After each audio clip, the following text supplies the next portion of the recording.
Il n'y avait pas un objectif ultime de la conquête du pouvoir. Parce que lorsque vous conquérez le pouvoir, vous devez avoir un plan de ce que vous allez en faire. Mais aussi dans vos textes, vous devez prévoir comment vous allez vous en sortir.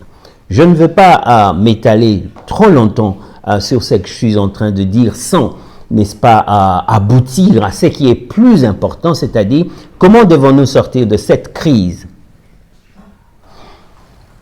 Le premier problème que certains ont présenté, c'était que, écoutez, si nous laissons qu'il y ait un autre président permanent à l'UDPS, le président plutôt Félix Tshisekedi au pouvoir, ne pourrait plus rentrer pour obtenir son poste et, n'est-ce pas, briguer le prochain mandat.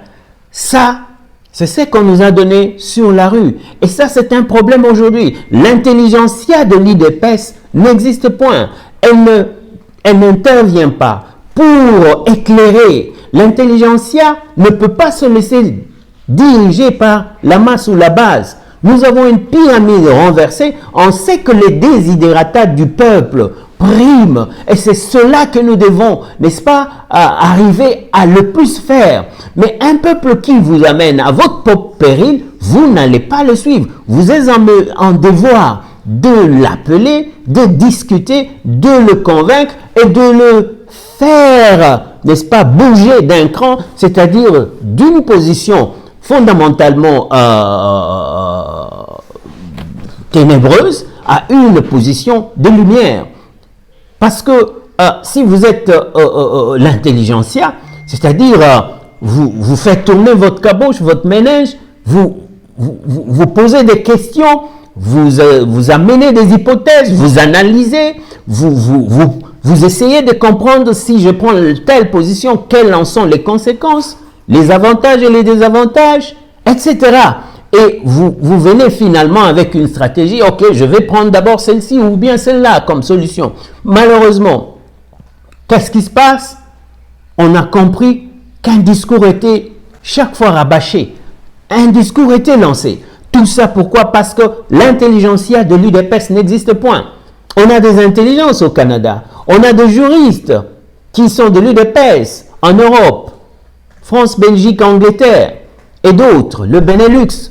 Donc, on ne peut pas comprendre que parce que nous sommes tous focalisés sur ce qui se passe à Kinshasa, que les parlementaires debout qui disent que si l'on laissait à quelqu'un d'autre la présidence de l'UDPS, cela ne permettrait pas à Félix Tshisekedi de se représenter. Ça, c'est une aberration.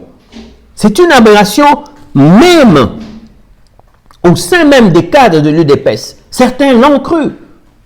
Certains ont pensé comme cela. Je ne sais pas si le président de la République a aussi pensé comme cela. Mais je dis tout simplement que c'est une aberration de penser de la sorte.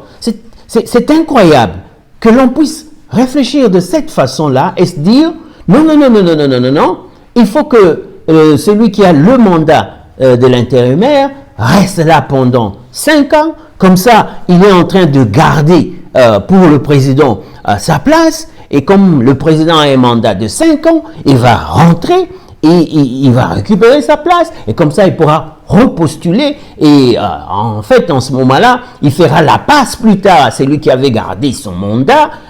Comme ça, s'il lui termine son second mandat, c'est celui-là maintenant. Non, on ne peut pas nous amener à une gestion, je ne sais pas, camaradesque du parti. Non, ce ne serait pas un parti, ce serait autre chose que le parti politique. Et là, j'en veux pour preuve. Regardez ce qui se passe en France, regardez ce qui se passe ailleurs, regardez ce qu'il y a eu. Qu'est-ce qu'il y a eu? Il y a eu le fait que Mitterrand a été élu 2 fois, Jacques Chirac a été élu 2 fois, George Bush, père et fils ont été élus successivement 2 fois, vous avez Obama qui a été élu 2 fois, Bill Clinton a été élu 2 fois, mais ma foi, ils ont été toujours dans leur parti. Est-ce qu'ils avaient d'abord placé quelqu'un? Donc, il y a un problème de conception, il y a un problème de réflexion, il y a un problème, n'est-ce pas, dans la cogitation intellectuelle à ce niveau-là. Ça ne peut pas être tolérable. Voilà ce qui se passe.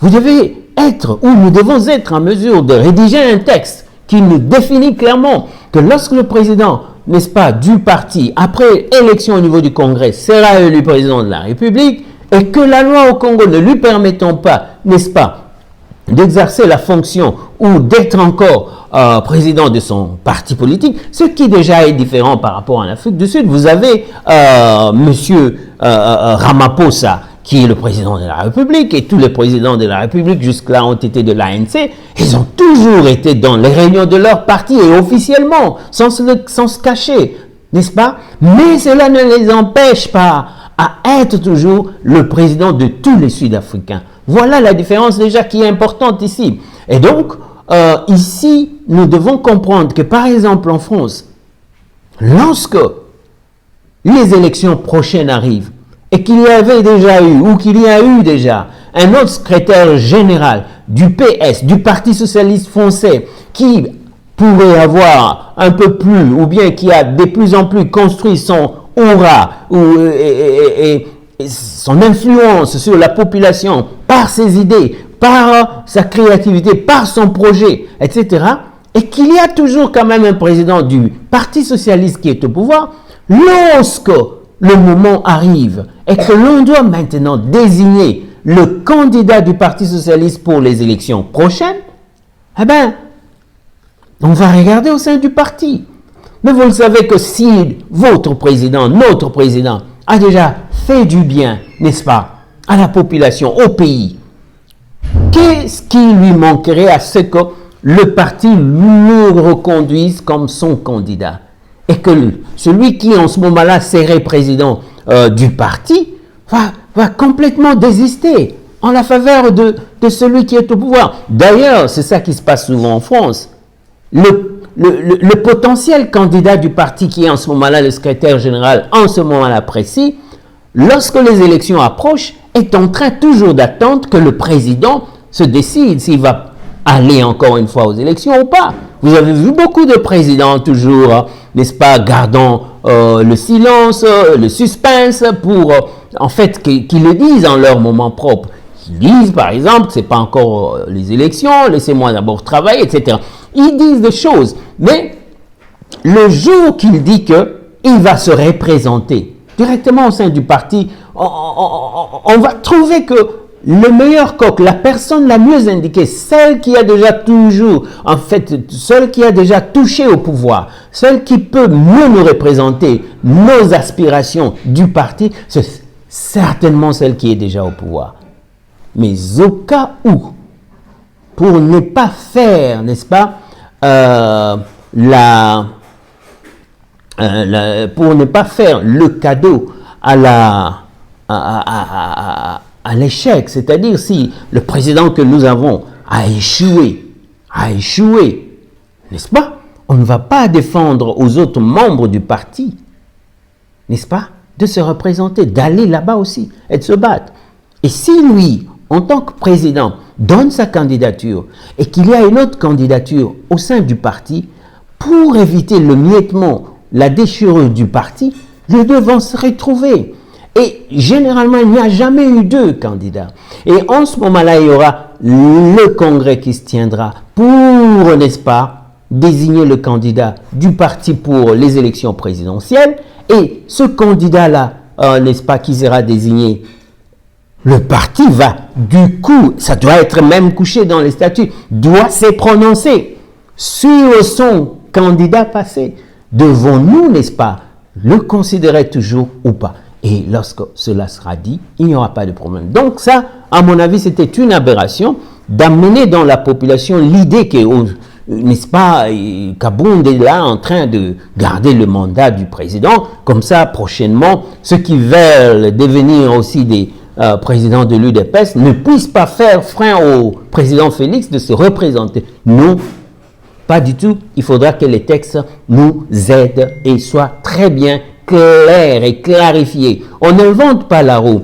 Allez, consultons les textes qui existent déjà dans des grands partis, qui ont plus de 50, 100 ans d'existence. Elles ont de l'expérience. Pourquoi allons-nous à l'international socialiste? C'est parce que nous croyons qu'il y a de plus socialistes que nous, ceux de qui nous sommes même en train de pratiquer ou de nous inspirer pour pratiquer et vivre cette démocratie. Ce sont les grandes démocraties. Pourquoi alors ne pas aller, n'est-ce pas, checker dans leurs textes, qu'est-ce qu'ils disent? Nous allons au deuxième point très important, c'est le mandat a été finalement donné, un AI a été créé, c'est-à-dire un président AI. Là, nous sommes foutus. Là, on est foutus. On est foutus. Le président Félix Antoine Tshisekedi est légaliste. Il veut instaurer un état de droit. Si il est tombé dans cette gymnastique-là qui lui était compliquée, c'est parce que les textes, il a été donc lui aussi victime de nos textes. Il fait un mandat président AI qui aggrave déjà encore le problème qui n'était pas résolu de la succession d'un président au sein du parti. Et il donne ça en faveur de AI. À ce niveau-là, c'est ici où sont condamnés beaucoup notre président. Nous dirons qu'il y a eu, à mon avis, une difficulté, bien sûr, mais n'aurait-il pas, par exemple, cherché une solution qui devait aller dans le sens de voir si on ne pouvait pas politiquement, n'est-ce pas, créer une situation qui donnerait l'opportunité de faire exister un directoire, n'est-ce pas? Et là, on l'a vécu avec Kabound qui était seul, n'est-ce pas? Secrétaire général du parti, il n'y avait pas de président du parti, il n'y avait pas de CDP, il n'y avait pas de CEP, il n'y avait rien. Et il devait organiser le congrès. Comment l'a-t-il fait? Voilà comment... Et cette situation-là, il avait à l'époque très bien géré. Nous sommes allés au congrès. Mais c'était difficile selon nos textes. Et les autres partis du trépied n'ayant pas été là, Kabound a managé ça pour nous amener au congrès. Bravo, le ROC. Mais dans la situation du président de la République, j'ai l'impression il y avait beaucoup de paramètres. Il y avait l'émotion, je crois, d'être président. Il y avait la situation un peu chaotique de la Mouka qui faisait pression, qui voulait que, en fait, on sabote la victoire de l'UDPS. Il y avait sa sécurité, la sécurité même du président. Il y avait la direction de l'UDPS. Bref, je crois que le président avait une terrible pression. Et lorsque Peter Kazadi rédige ce mandat, je crois que c'est là encore un problème. Si le président l'a signé, c'est que ça engage le président. Mais la responsabilité aussi du rédacteur est impliquée. Nous croyons que quand Kabound, quand il interprète le mandat, n'est-ce pas, spécial, rédigé par un ami de l'UDPS qui est dans le camp opposé que celui de Kabound, qui explique et comprend ce même mandat, non pas de la même façon, non pas parce que Kabound est de mauvaise foi, mais c'est plutôt parce que c'est comme ça que toute personne, n'est-ce pas, raisonnablement, de la raison moyenne, aurait compris. Mais aussi, lorsque maintenant vous nous amenez les éléments, vous, c'est-à-dire Peter Kazadi, les éléments de la situation dans laquelle le président se trouvait et pour laquelle vous avez rédigé ce texte, on comprend que il y avait certains enjeux et c'est aussi un élément important que vous nous disiez. Y avait-il aussi un arrangement un peu politique, sentimental, où celui-ci, comme on l'a dit, croyait qu'il allait devenir directeur du cabinet du président, celui-là resterait président, je ne sais pas. Mais nous ne voulons pas entrer dans tous ces sentiments. Bref, il y a maintenant un texte qui est là, le mandat, et c'est là où je dis, si les sentiments peuvent nous guider, à certains moments, qu'ils demeurent dans l'aspect légalistique. Et c'est ici, je dis, l'aspect légalistique dans cette situation, c'est que nous sommes dans une situation d'illégalité. Le mandat spécial a fait exister un AI qui apparemment devient un AI permanent du fait qu'il demeure pendant 5 ans. La permanence, à mon avis, ici, se définit en rapport avec le mandat. Si vous êtes temporaire, c'est aussi par rapport avec le mandat. Et si vous êtes AI pendant 5 ans, vous n'êtes plus AI temporaire. Vous devenez simplement vous venez en fait de faire exister, de faire créer un poste AI permanent.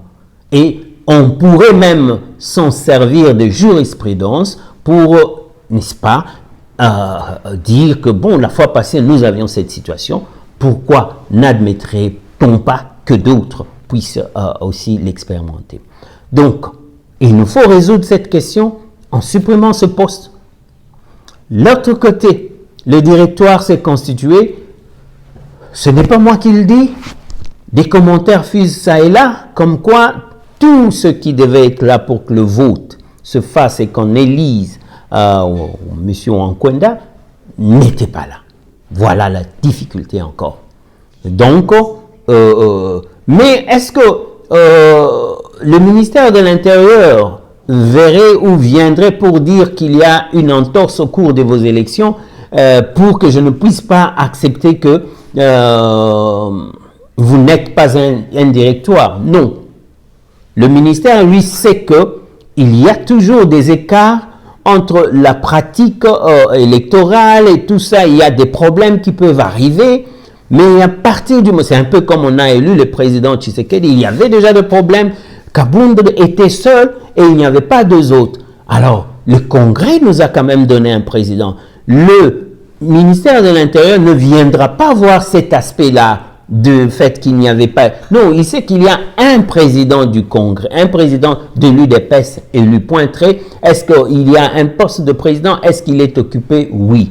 Et c'est ce que la justice dira. Est-ce qu'il y a un directoire au sein de l'UDPS qui, au cas où il n'y a pas un président qui doit exister, la justice dira oui, nous constatons qu'il y a un directoire. C'est tout ce que la justice va constater. La justice ne va pas aller chercher les détails de comment est-ce que vous aviez très bien. Ça, c'est une affaire interne avec la commission électorale permanente du parti qui doit, elle, s'occuper d'organiser régulièrement comme il faut les élections. Et si elles sont bâclées, c'est à elle de rappeler tout le monde et de déclarer que nous déclarons ces élections nulles parce qu'elles étaient entachées de graves irrégularités. C'est ça le rôle de la commission électorale, je crois, dans le parti.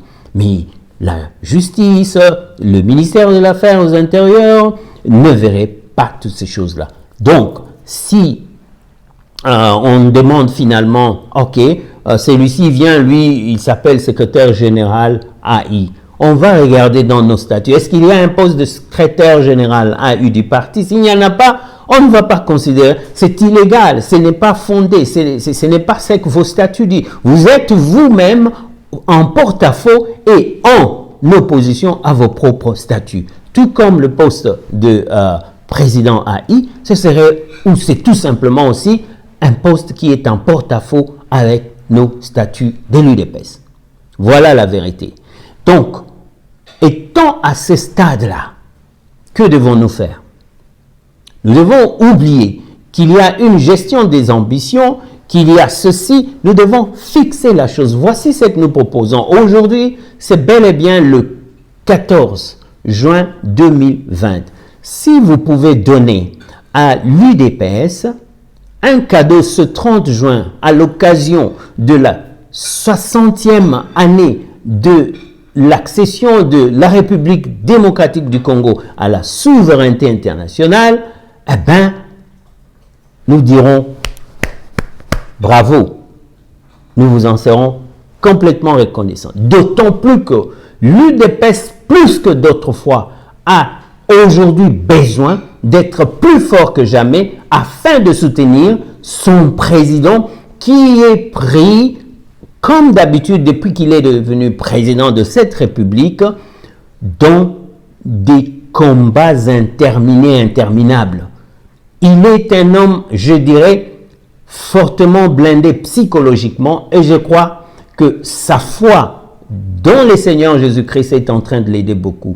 Je ne vais pas entrer dans les détails de la parole de Dieu. Je crois que tous les enjeux, n'est-ce pas, qui viennent dans sa vie, il les prend selon la parole de Dieu comme étant chaque jour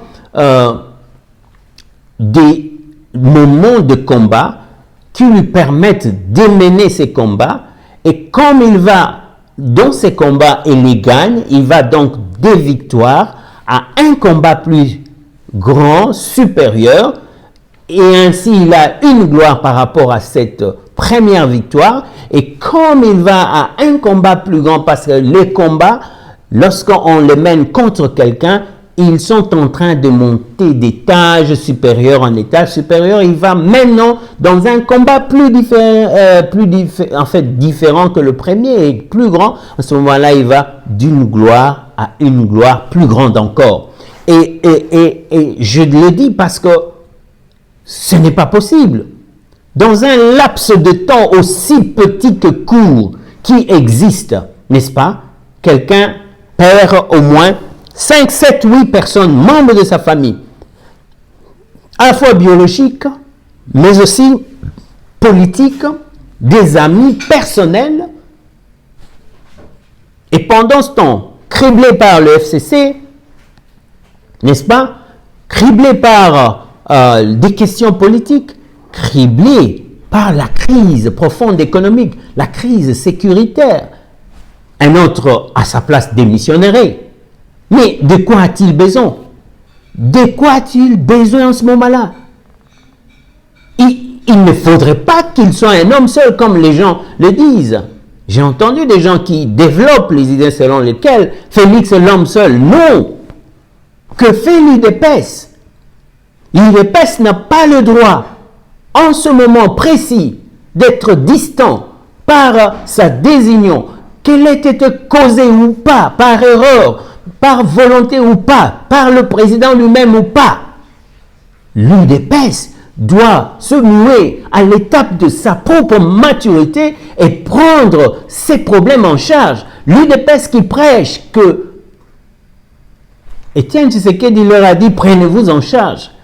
Cette prise en charge n'est pas seulement fonction des présidents qui sont au pouvoir et qui marchent contre vous, des armées et des polices qui viennent vous détruire. Non, la prise en charge de vous-même, c'est que vous êtes en mesure de regarder les choses en face et dire, nous ne serons pas comme ces gens que Kabila avait qualifiés, si je pouvais avoir 15 Congolais, juste.